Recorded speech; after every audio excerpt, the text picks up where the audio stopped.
Bible in the Year, Day 34, Exodus 31 through 33.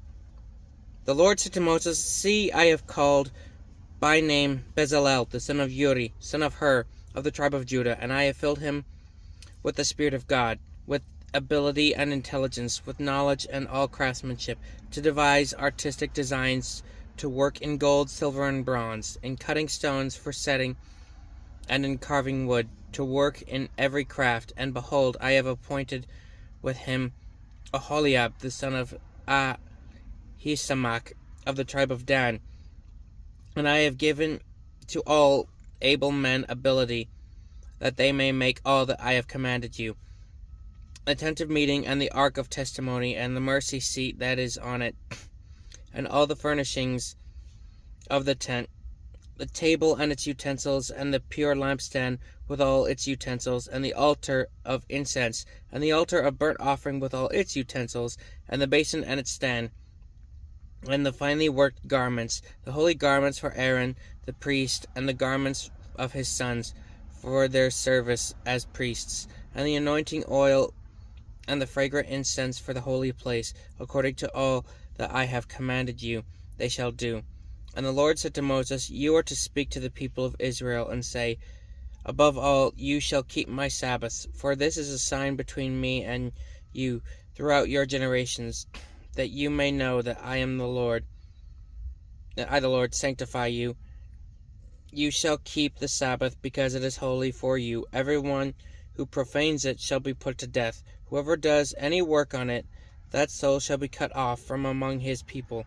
6 days you shall work be done, but the seventh day is a Sabbath of solemn rest, holy to the Lord. Whoever does any work on the Sabbath shall be put to death. Therefore the people of Israel shall keep the Sabbath, observing the Sabbath throughout their generations as a covenant forever. It is a sign forever between me and the people of Israel, that in 6 days the Lord made heaven and earth, and on the seventh day he rested and was refreshed. And he gave to Moses, when he had finished speaking with him on Mount Sinai, the 2 tablets of the testimony, tablets of stone, written with the finger of God. When the people saw that Moses delayed to come down from the mountain, the people gathered themselves together to Aaron and said to him, Up, make us gods who shall go before us. As for this Moses, the man who brought us up out of the land of Egypt, we do not know what has become of him. So Aaron said to them, Take off the rings of gold that are in the ears of your wives, your sons, and your daughters, and bring them to me. So all the people took off the rings of gold that were in the ears, and brought them to Aaron, and he received the gold from their hand, and fashioned it with a graving tool, and made a golden calf. And they said, These are your gods, O Israel, who brought you out of the land of Egypt. And when Aaron saw this, he built an altar before it. And Aaron made a proclamation, and said, Tomorrow shall be a feast to the Lord. And they rose up early the next day, and offered burnt offerings, and brought peace offerings. And the people sat down to eat and drink, and rose up to play. And the Lord said to Moses, Go down, for your people, whom you brought up out of the land of Egypt, have corrupted themselves. They have turned aside quickly out of the way that I commanded them. They have made for themselves a golden calf, and have worshipped it, and sacrificed to it, and said, These are your gods, O Israel, who brought you up out of the land of Egypt. And the Lord said to Moses, I have seen this people, and behold, it is a stiff-necked people. Now therefore let me alone, that my wrath may burn hot against them, and I may consume them, in order that I may make a great nation of you. But Moses implored the Lord his God, and said, O Lord, why does your wrath burn hot against your people, whom you have brought out of the land of Egypt with great power and with a mighty hand? Why should the Egyptians say, With evil intent did he bring them out, to kill them in the mountains, and to consume them from the face of the earth? Turn from your burning anger, and relent from this disaster against your people. Remember Abraham, Isaac, and Israel, your servants, to whom you swore by your own self, and said to them, I will multiply your offspring as the stars of heaven, and all this land that I have promised I will give to you, your offspring, and they shall inherit it forever." And the Lord relented from the disaster that he had spoken of bringing on his people. Then Moses turned and went down from his mountain with the 2 tablets of testimony in his hands, tablets that were written on both sides. On the front and on the back they were written. The tablets were the work of God, and the writing was the writing of God, engraved on the tablets. When Joshua heard the noise of the people as they shouted, he said to Moses, "There is a noise of war in the camp."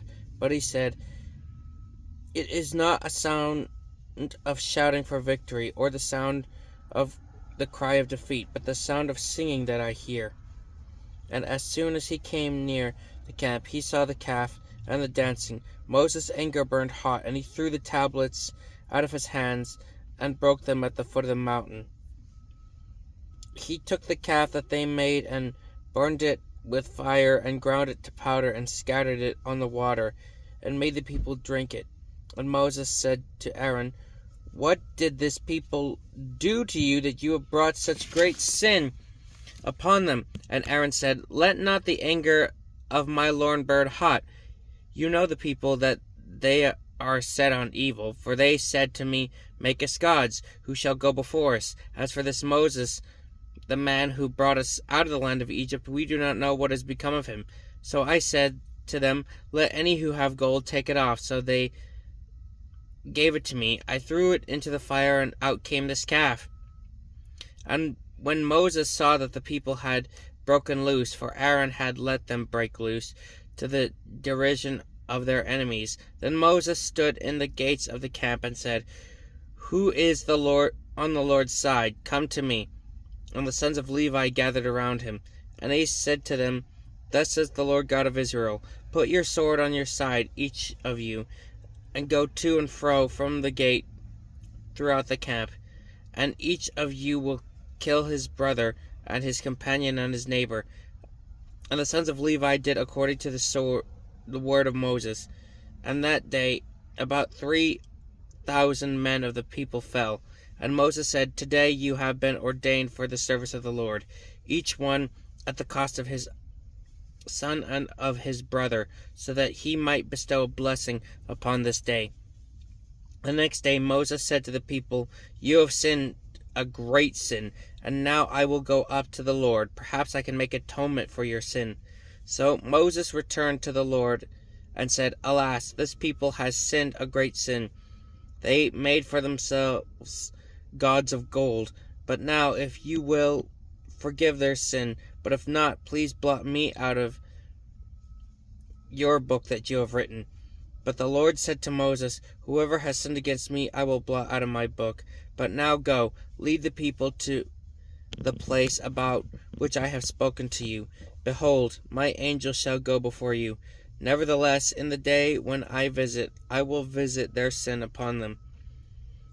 Then the Lord sent a plague on the people, because they made the calf, the one that Aaron had made. The Lord said to Moses, "Depart, go down from here, you and the people whom you have brought up out of the land of Egypt, to the land which I swore to Abraham, Isaac, and Jacob, saying, 'To your offspring I will give it.' I will send an angel before you, and I will drive out the Canaanites, the Amorites, the Hittites, the Perizzites, the Hivites, and the Jebusites.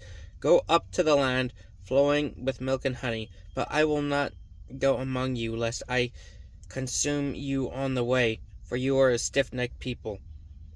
When the people heard this disastrous word, they mourned, and no one put on his ornaments. For the Lord had said to Moses, "Say to the people of Israel, you are a stiff-necked people. If for a single moment I should go up among you, I should consume you. So now take off your ornaments, that I may know what to do with you." Therefore the people of Israel stripped themselves of their ornaments from Mount Horeb onward. Now Moses used to take the tent and pitch it outside the camp, far off from the camp, and he called it the tent of meeting. And everyone who sought the Lord would Go out of the tent of meeting, which was outside the camp. Whenever Moses went out to the tent, all the people would rise up, and each would stand at his tent door and watch Moses until he had gone into the tent.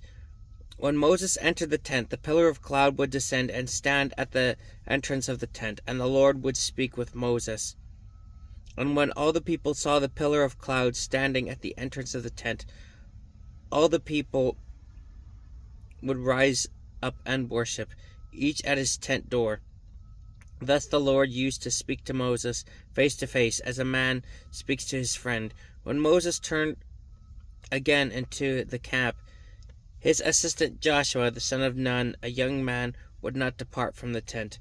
Moses said to the Lord, "See, you say to me, bring up this people, but you have not let me know whom you will send with me.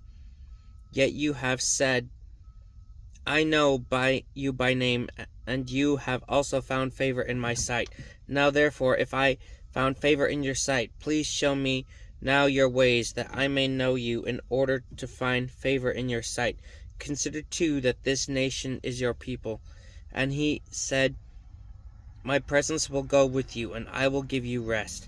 And he said to him, "If your presence will not go with me, do not bring us up from here. For how shall it be known that I have found favor in your sight, I and your people? Is it not in your going with us so that we are distinct, I and your people, from every other people on the face of the earth?" And the Lord said to Moses, "This very thing that you have spoken I will do, for you have found favor in my sight, and I will know you by name." Moses said, "Please show me your glory." And he said, "I will make all my goodness pass before you, and will proclaim before you my name, the Lord. And I will be gracious to whom I will be gracious, and will show mercy on whom I will show mercy." But he said, "You cannot see my face, for man shall not see me and live." And the Lord said, "Behold, there is a place by me where you shall stand on the rock, and while my glory passes by, I will put you in the cleft of the rock, and I will cover you with my hand until I have passed by. Then I will take away my hand, and you shall see my back, but my face shall not be seen." This is the word of the Lord.